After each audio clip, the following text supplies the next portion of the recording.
10 बहू के मोहल्ले में नदी। तेरी हिम्मत कैसे हुई मुझे पागल बोलने की? भूल गई मैं तेरी जेठानी हूँ। जेठानी से कोई इस तरह बात करता है क्या? जेठानी वाली हरकतें भी तो होनी चाहिए। आई बड़ी जेठानी बनने वाली। देख सुमित्रा, अब तू अपनी हद से ज्यादा बढ़ रही है। मैं तो बढ़ूंगी। बता तू क्या कर लेगी? रुक अभी बताती हूँ तुझे। इतना कहकर शालिनी सुमित्रा को पास में बहती नदी में उसे धक्का दे देती है। शालिनी, मैं तुझे छोड़ूंगी नहीं। अरे पहले नदी से बाहर तो आ, फिर आराम से पकड़ लेना मुझे। शालिनी की बात सुन सभी लोग सुमित्रा पर हंसने लगते हैं। आखिरकार ऐसा भी क्या हुआ था इन देवरानी जेठानी के बीच, जो गुस्से में आकर शालिनी ने सुमित्रा को नदी में धक्का दे दिया था? और ये कैसा मोहल्ला था जिसमें इतनी बड़ी नदी बह रही थी? और क्या इस दो मोहल्ले के बीचों बीच बनी नदी को लेकर क्या इन मोहल्ले वासियों की कोई लड़ाई बहस भी होती थी या नहीं? आइए इस चटपटी कहानी को जानने के लिए आगे बढ़ते हैं। सुबह सुबह का समय था। दो मोहल्ले के बीच में बनी उस नदी में कोई कपड़े धो रहा था, तो कोई पानी भर रहा था, तो कुछ छोटे बच्चे नदी के अंदर नहा रहे थे। आज तो हफ्ते भर के कपड़े जमा हो गए हैं। इन्हें धोते धोते तो हमारी कमर में ही दर्द शुरू हो जाएगा। और नहीं तो क्या, कितनी बार कहा इन लोगों से कि हाथों हाथ कपड़े निकाल कर दे दिया करो, लेकिन नहीं, इन लोगों को तो जमाने का शौक है। कह तो ऐसे रही हो दोनों जैसे हमारे पतियों के कपड़े भी तुम ही धो रही हो। धो तो बस अपने पतियों के कपड़े रही हो ना, तो हमें क्यों सुना रही हो? क्योंकि तुम लोग ही कहती हो कि हफ्ते में एक बार कपड़े धोया करेंगे। अरे तो इसमें हम पर चढ़ क्यों रही हो? कुछ गलत थोड़ी ना कहा है। हफ्ते भर इतना सारा काम होता है, एक संडे का ही तो दिन मिलता है कपड़े धोने का। अरे अरे बस भी करो, तुम लोगों को तो बस लड़ने का मौका चाहिए होगा। कोई क्या कहेगा हमें कि हम 10 की 10 एक दूसरे की देवरानी जेठानी है और हमेशा कुत्ते बिल्ली की तरह तुम लोग लड़ती रहती हो। अरे देखो देखो, ये बात बोल भी कौन रहा है? कुत्ते जैसे सावित्री बनकर कोने में बैठी रहती है। सबसे ज्यादा लड़ाई झगड़ा तो तुम ही करती हो जेठानी जी से। एक तो मैं तुम लोगों की लड़ाई बंद करवा रही हूँ और तुम लोग उल्टा मुझ पर चिल्ला रहे हो। कोई बात नहीं, हमारी लड़ाई बंद करवाने की हम खुद देख लेंगे। तुम जाकर अपने पति का कच्छा धो बैठकर, जो आधे घंटे से लड़ी जा रही हो, कहीं फट ना जाए। बस फिर क्या होना था, हो गई महाभारत 10 की 10 बहुओं में। भगवान बचाए ऐसी बहू से। अरे हमारे घर में 2 बहुएं हैं, हम तो उसमें ही पागल हो जाते हैं। जरा इन्हें तो देखो, 10 बहुएं हैं, वो भी एक साथ रहती। इन लोगों की महाभारत देखकर तो मेरा टीवी देखने का मन ही नहीं करता है। नदी में मोहल्ले के लोग मछली पकड़ रहे हैं। अरे आज तो इतनी सारी मछलियां पकड़ी हैं, मस्त फिश फ्राई, फिश करी और मछली के पकौड़े खाऊंगा। दीपा, ये मछलियां ले लो और जाकर रात के खाने की तैयारी कर लो। तुम्हारे घर की नौकरानी हूँ क्या जो इतना सब कुछ बनाऊंगी? जाकर खुद बना लो। बड़े आए फिश फ्राई खाने वाले। कभी तुम्हारे बाप ने भी फिश फ्राई खाई है? ये सही है, 2 मोहल्ले के बीचों बीच ये नदी बन गई, वरना जब पहले नदी नहीं थी तो पानी को लेकर कितनी किल्लत होती थी। अब तो आराम से नहाओ, पियो, धो, खाना बनाओ, सब कुछ करो, लेकिन पानी की कोई चिंता नहीं है। ये नदी तो हम 2 मोहल्ले वालों के लिए किसी तोहफे से कम नहीं है। कुछ सालों पहले इन 2 मोहल्ले के पीछे बड़े बड़े पहाड़ से ये नदी शुरू हुई थी। देखते ही देखते 2 मोहल्लों के बीचों बीच बनी ये नदी मोहल्ले वालों के लिए काफी जरूरी हो चुकी थी। मोहल्ले के कई लोगों का रोजगार तो इसी नदी से जुड़ा हुआ था। घर के काम के साथ साथ मोहल्ले के लोग नदी के अंदर मछली पालन करना, कमल के फूल, सिंघाड़ी जैसी चीज उगाना, शेल्स और सीप जैसी चीजों को पकड़कर बाजार में बेचने का काम करते थे। ऐसे ही 10 बहू के मोहल्ले में बनी नदी के चलते काफी लोगों का गुजारा चल रहा था। कितना मजा आ रहा है ना नदी में ऐसे मस्ती करने में। पता है, जब मैं छोटी थी तो अक्सर अपनी नानी के गांव जाया करती थी। वहाँ पर जो नदी बनी थी उसमें बिल्कुल उसी तरह अपने गांव के दोस्तों के साथ मस्ती करती थी। ऐसे नदी के पानी में खेलना काफी पसंद है। ऐसा लगता है कि जैसे हम वापस बचपन में लौट आए हों। शालिनी और अंजलि नदी के पानी में मस्ती कर रही होती हैं कि तभी अनीता और सुमन उनकी तरफ कुछ मछलियों को छोड़ देती हैं, जिसे देख शालिनी और अंजलि काफी डर जाती हैं। ये यहाँ मछलियाँ कहाँ से आई हैं? दूर हट, कहीं ये मुझे काट तो नहीं लेंगी। मुझे क्या पता, मेरी क्या मछलियों के साथ कोई दोस्ती है? मुझे भी तो डर लगता है मछलियों से। तुम्हें नहीं पता क्या?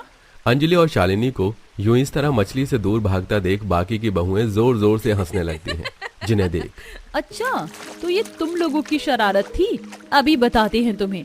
इतना कहकर अंजलि और शालिनी नदी का पानी नदी के किनारे खड़ी बाकी बहुओं पर डालने लगती हैं, जिससे अब वो भी सभी गीली हो जाती हैं।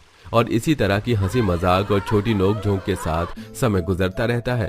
ऐसे ही एक दिन, ये लीजिए बहन जी, ये हमारे बनारस के सबसे फेमस झुमके हैं।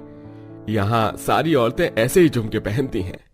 ये झुमके तो बड़े सुंदर हैं। भाई साहब, ऐसे झुमके मेरे लिए भी निकाल दीजिए। बहन जी, ये इकलौता पीस बचा है मेरे पास। तो ठीक है, ये मुझे दे दीजिए। वैसे भी ये झुमकी मुझ पर ज्यादा अच्छे लगेंगे। हाँ हाँ, जैसे तो तुम कहीं की माधुरी दीक्षित हो ना, जो तुम पर ये झुमके ज्यादा अच्छे लगेंगे। चुपचाप से ये झुमके वापस दो मुझे, ये तो मैं ही खरीदूंगी। मैं भी देखती हूँ कि कैसे लेती हो तुम इन झुमकों को मेरे से। दोनों देवरानी जेठानी में मामूली से झुमकों को लेकर लड़ाई हो जाती है और शालिनी गुस्से में सुमित्रा को नदी में धक्का दे देती है।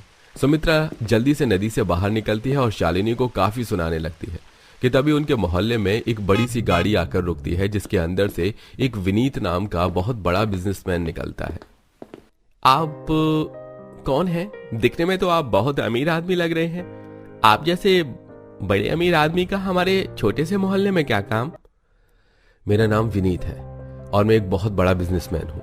यहीं आपके मोहल्ले के पास में ही मेरी एक फैक्ट्री बन रही है। उस फैक्ट्री में काम करने के लिए मुझे कुछ लोगों की जरूरत है। अगर आप में से कोई चाहे तो मेरी फैक्ट्री में आकर काम कर सकता है।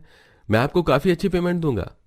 अच्छी तनख्वाह मिलता देख मोहल्ले के काफी सारे लोग विनीत की फैक्ट्री में काम करने लगते हैं और ऐसे ही कुछ दिन गुजर जाते हैं। शुरुआत के दिनों तक तो सब कुछ ठीक रहता है, लेकिन अब धीरे धीरे उस फैक्ट्री में से निकलने वाला गंदा केमिकल मोहल्ले के बीचों बीच बनी नदी के अंदर जाने लगता है, जिससे अब साफ सुथरा नदी का पानी धीरे धीरे गंदा होने लगता है। क्या?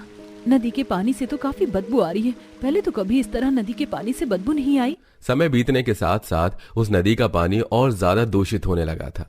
ये क्या? नदी की तो सारी मछलियाँ धीरे धीरे करके मर रही हैं। केमिकल की वजह से हमारी नदी का सारा पानी गंदा हो रहा है। अगर इसी तरह पानी गंदा होता रहा तो हम लोग पिएंगे क्या? अगर इस नदी के पानी को कुछ हो गया तो हम लोग पानी कहाँ से लाएंगे? हमें कुछ न कुछ तो करना होगा।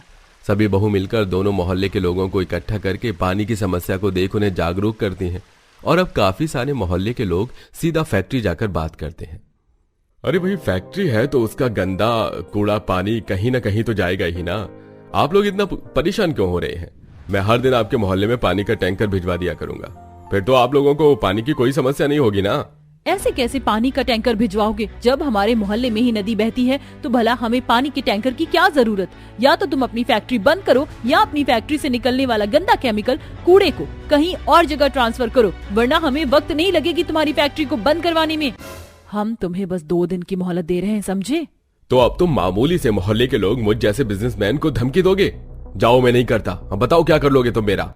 विनीत की बात सुनकर सभी बहू और मोहल्ले वालों को इतना ज्यादा गुस्सा आता है कि सब मिलकर विनीत की जमकर पिटाई करते हैं और उसे मार मार के उसका मुंह सुजा देते हैं और जाकर उसकी फैक्ट्री के खिलाफ पुलिस में कंप्लेन भी करवा देते हैं। कुछ दिनों में विनीत की फैक्ट्री बंद हो जाती है और उसे जेल भी जाना पड़ता है और आखिरकार मोहल्ले के बीचों बीच बनी उस नदी का पानी पहले की तरह धीरे धीरे साफ होने लगता है। हम लोग आपस में कितना ही क्यों ना लड़ झगड़ लें, लेकिन मुसीबत के समय हम सब एक ही हो जाती हैं। यही तो प्यार है हमारे और हमारे मोहल्ले के बीच। इसी तरह छोटी मोटी नोक झोंक और अपनी उस नदी का ख्याल रखते हुए सभी मोहल्ले वाले और 10 बहुएं एक साथ हंसी खुशी रहती हैं और अपने मोहल्ले के बीच बह रही नदी का आनंद उठाती हैं। ठंड का समय होता है। शाम के वक्त दोनों देवरानी जेठानी आंगन में बैठी हुई बर्तन धो रही थीं। दोनों ही ठंड से कांप रही थीं और आपस में बातें कर रही थीं। बहुत ठंड लग रही है। हमारे यहाँ एक कमरे के ससुराल में हमें ठंड से कितनी सारी परेशानियों का सामना करना पड़ता है। सही बोल रही हो जेठानी जी, हमें थोड़ा सा आराम तो मिलना चाहिए। वैसे अब सर्दियाँ ज्यादा बढ़ने वाली हैं। हमारे मायके में हमारी भाभियाँ हैं, क्यों ना हम कुछ दिन के लिए अपने मायके रुकने चले जाए। सही बोल रही हो, लेकिन हमें बारी बारी से जाना होगा। पहले तुम चली जाना, तुम्हारे आने के बाद मैं चली जाऊंगी।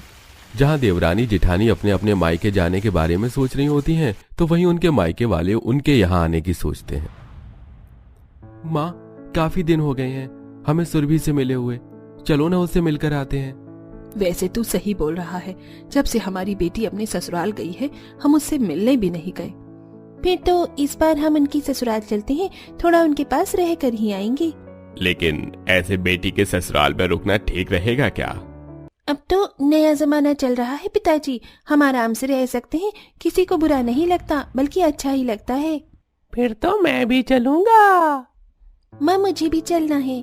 अरे भाई, हाँ हाँ, सभी चलेंगे, चिंता मत करो, तुम्हें छोड़कर नहीं जाने वाले। तभी दादी माँ कहने लगती हैं, जब सब लोग जाओगे तो मुझे भी लेकर चलो, मुझे छोड़ने की क्या जरूरत है। सभी हंसने लगते हैं। ये था सुरभि का मायका। अब चलते हैं प्रिया के मायके की तरफ। मेरी बहन सर्दियों में चूल्हे की रोटियां बनाकर खिलाया करती थी, कितना अच्छा लगता था उसके हाथों की रोटी खाकर। लगता है आपको अपनी बहन की बहुत याद आ रही है। हाँ हाँ, क्यों नहीं। मेरी बहन है भी बहुत प्यारी। जब से ससुराल गई है मायके वालों को भूल गई है। पता नहीं अपने ससुराल में कैसे रह रही है, सब कुछ अच्छे से संभाल रही है या नहीं। अरे क्यों नहीं संभाल रही होगी, आखिर तुम्हारी बेटी जो है। जब इतनी ही याद आ रही है ननद जी की तो मिलकर क्यों नहीं आ जाते हो सभी। ये सुनकर सभी इस बारे में सोचते हैं। ये विचार बुरा नहीं है, हमें उससे मिलने जाना चाहिए। तभी दोनों बच्चे भी जिद करने लगते हैं और घर के दादा दादी भी।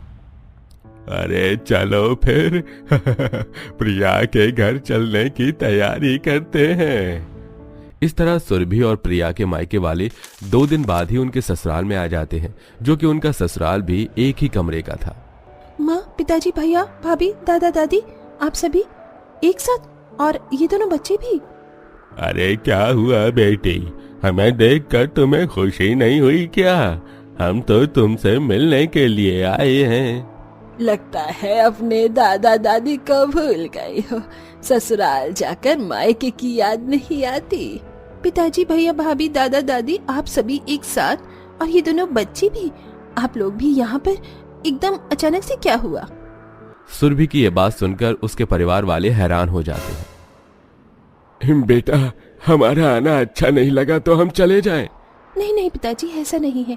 आप आओ, घर के अंदर आओ, आपका स्वागत है। हाँ हाँ, आप लोग भी आ जाओ। इस तरह सुरभि और प्रिया दोनों के मायके वाले मिलकर 15 लोग हो जाते हैं और वो सभी एक कमरे के ससुराल में आकर बैठते हैं। पूरा कमरा उनके आने से भर जाता है। सास देवयानी जब ये देखती है तो हैरान हो जाती है। हे भगवान, ये कौन सा मेला लगा है हमारे घर के अंदर। एक कमरा और इतने सारे लोग। 1 2 3 4 5, अरे ये तो पूरे 15 हैं। लग रहा है जैसे बहू के मायके वालों की बारात आई है। अरे भाग्यवान, ये सब क्या है? दिख नहीं रहा एक कमरे में बहू के 15 मायके वाले, लेकिन ये इतने सारे लोग करने क्या आए हैं? तभी सावित्री बोल पड़ती हैं। कैसी हो बहन जी, बड़े दिनों बाद देख रही हूँ आपको। अपनी बेटी से मिलने का मन हो रहा था, हम सभी का तो यहाँ चले आए। आपने शादी के बाद हमारी बेटी को भेजा भी नहीं, अब हम यहाँ थोड़े दिन रुक कर जाएंगे। हाँ हाँ, ये तो हमने भी सोचा था। वैसे बहुत ठंड हो रही है, कुछ ओढ़ने के लिए मिलेगा? हाँ हाँ, अभी देता हूँ। मयंक अपने घर के सारे बिस्तर उन्हें दे देता है, जो उन्हें पूरे भी नहीं पड़ते। अब इस तरह देवरानी जेठानी परेशान हो जाती हैं। रात के समय उन दोनों को अकेले सभी परिवार वालों के लिए खाना बनाना पड़ता है। जेठानी जी, ये सब क्या हो रहा है? हम तो कुछ और ही सोच रहे थे, यहाँ तो सब कुछ उल्टा हो गया। क्या बताऊं देवरानी जी, मेरे तो वैसे ही होश उड़े पड़े हैं। ये देखो कितना सारा आटा है, पूरे परिवार वालों के लिए बनाना है। ऊपर से यहाँ ठंड लग रही है। देवरानी जेठानी ठंड में आंगन में बैठकर चूल्हे पर रोटियां बनाती है। उन्हें बहुत ठंड लगती है। एक तो उनका एक कमरे का ससुराल, ऊपर से उस कमरे में उनके 15 मायके वाले। सभी के खाना खाने के बाद बहुत सारे बर्तन भी हो जाते हैं। बर्तन को देखकर तो ऐसा लग रहा है जैसे मोहल्ले के बर्तन इकट्ठे हो गए हैं। इन बर्तन को देखकर तो मेरे शरीर में ठंड पूरी तरह फैल गई है। भला मैं ये कैसे धो पाऊंगी इतने सारे? ठंड तो मुझे भी लग रही है जेठानी जी, लेकिन कोई बात नहीं, हिम्मत तो करनी ही होगी। अब हमारे घर का काम है, हम नहीं करेंगे तो क्या पड़ोसी करेंगे? ठंड में कांपते हुए देवरानी जेठानी दोनों लग जाती हैं बर्तन धोने। अब आती है बारी उनके सोने की। एक कमरे में एक तरफ ससुराल वाले होते हैं हल्की सी चादर में, तो दूसरी तरफ 15 मायके वाले। और इस बीच देवरानी जेठानी दोनों को कंबल की लड़ाई में शामिल होना पड़ता है। कभी कोई खींचता तो कभी कोई कहीं से खींचता, जिसे ज्यादा ठंड लगती वही खींच लेता। हे भगवान, ठंड लग रही है बार बार। कोई ना कोई इस कंबल को खींच रहा है। हम दोनों पहले एक कमरे से दुखी थे, अब 15 मायके वाले भी आ गए। पता नहीं क्यों बेशर्मों की तरह मायके वाले बेटी के ससुराल में आ गए। अब इन्हें कैसे भेजा जाए? वो रात उनकी बहुत मुश्किल से गुजरती है। अब यह रोजाना का हो जाता है। जब तक 15 मायके वाले एक ही कमरे में रहते हैं, देवरानी जेठानी की आफत आ जाती है। इसी के चलते देवयानी अपनी दोनों बहू से ठीक से बात करना बंद कर देती है। जिसे जो करना है वही करे, हम कौन होते हैं बोलने वाले? करने से पहले सोचा थोड़ी था। अब परेशानी आन पड़ी है तो अपने आप संभालो। सास ऐसा कहकर चली जाती है। दोनों देवरानी जेठानी परेशान हो जाती हैं कि आखिर उनके मायके वालों का क्या किया जाए। वो इधर खाना बनाती, उधर खत्म हो जाता। सर्दी में उन्हें सारी रात बिना कंबल के सोना पड़ता। इसी के चलते देवयानी अपनी बेटी, पति और बेटों के साथ अपने भैया के घर चली जाती है। भाभी, आप दोनों के मायके वालों ने हमारे कमरे के घर को घेर लिया है। हमारा यहाँ रुकना या रहना मुश्किल है, इसलिए हम लोग यहाँ से जा रहे हैं। आप अपने 15 मायके वालों के साथ आराम से रहो। अपने ससुराल वालों की नाराजगी देवरानी जेठानी से सही नहीं जाती। उनके जाते ही उन्हें गुस्सा आता है और वो अपने मायके वालों से कहती है, आप लोगों को यहाँ आने से पहले थोड़ा सोचना चाहिए था। अरे पहले तो हमारी शादी एक कमरे के ससुराल में करवा दी, यहाँ हम एक कमरे में जैसे तैसे एडजस्ट कर रही थे, ऊपर से आप यहाँ हमारे सर पर तांडव करने आ गए। आप लोगों को पता है कि हम दोनों को आज तक अलग अलग कमरा नहीं मिला, ऊपर से आप लोगों ने यहाँ आकर एक कमरा था वो भी घेर लिया। और भाभी, आप लोग तो हमारे साथ मिलकर काम भी करवा सकते हो, लेकिन आपने वो भी जरूरी नहीं समझा। आप लोगों की वजह से हमारे ससुराल वाले अपना ही घर छोड़कर चले गए हैं। दोनों देवरानी जेठानी की बातें सुनकर मायके वालों को अपनी गलती का एहसास होता है। अरे तुम दोनों ने बिल्कुल सही कहा, हम लोगों की गलती है, हमें सोच समझ कर यहाँ आना चाहिए था। हमें माफ कर दो, हमने ऐसा नहीं सोचा था। हम अभी अपना सामान पैक करके चले जाते हैं। अरे तुम लोग हमें पहले ही बता देते, लेकिन हमने सोचना चाहिए था कि हमसे बहुत बड़ी भूल हो गई। हमें देवयानी जी से माफी भी मांगनी चाहिए थी, लेकिन वो तो नाराज होकर चली गई। चलो कोई बात नहीं, अब हमें यहाँ से चलना चाहिए। तुम दोनों को जो परेशानी हुई उसके लिए हमें खेद है। इस तरह 15 के 15 मायके वाले एक कमरे के ससुराल को छोड़कर अपने अपने घर चले जाते हैं और घर खाली हो जाता है। लेकिन यहाँ से जाने के बाद उन्हें इतना तो समझ आता है कि उन्हें अपनी बेटी के ससुराल में एक कमरा और बनवा देना चाहिए, जिससे उनकी बेटी की जिंदगी में थोड़ी आसानी आ जाए। फिर क्या था, दोनों परिवार वालों ने मिलकर एक कमरा और बनवा दिया। अब देवरानी जेठानी का कमरा अलग अलग हो गया। देखा जेठानी जी, भले ही हमें कुछ दिन की परेशानी हुई हो, लेकिन हमारे मायके वालों ने एक काम तो अच्छा कर दिया कि हमारे लिए एक कमरा एक्स्ट्रा बनवा दिया। हाँ सही कहा, और इसी के चलते हमारी सास की नाराजगी भी खत्म हो गई, क्योंकि अब हमें इतनी परेशानी उठानी नहीं पड़ती, और साथ में हमें मायके वालों ने ये कंबल भी तो दे दिए हैं। इस तरह देवरानी जेठानी की परेशानी खत्म हो जाती है। उन्हीं के मायके वालों की वजह से वो अपने आगे के जीवन में खुशी खुशी रहने लगती हैं। तो दोस्तों, क्या आपके भी घर में कभी इतने मेहमान एक साथ आए हैं? हमें कमेंट करके जरूर बताइएगा।